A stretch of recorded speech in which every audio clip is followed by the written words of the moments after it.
È veloce, efficiente, gentile, è in grado di ballare, salire le scale, trasportare oggetti e poi lasciarli andare, come questo vassoio, con delicatezza e precisione, grazie a speciali sensori collocati nei polsi.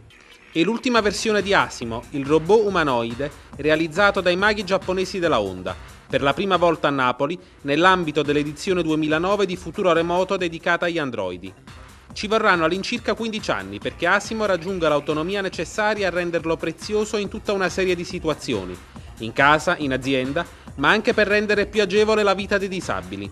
Un testimonial del livello raggiunto dalla ricerca mondiale in fatto di robotica umanoide e della divulgazione scientifica.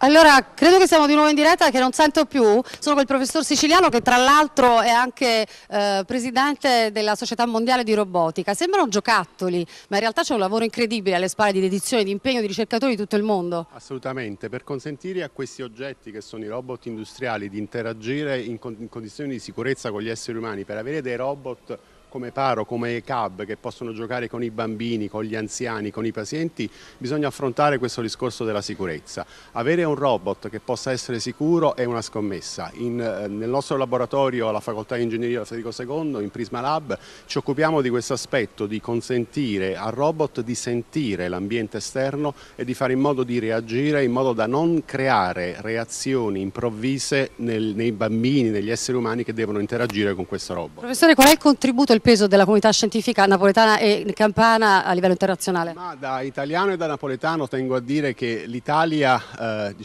riveste un ruolo di protagonista all'interno della comunità di ricerca, sia per quanto riguarda i laboratori che per quanto riguarda le aziende a supporto della ricerca. Benissimo, grazie professore, devo interrompere.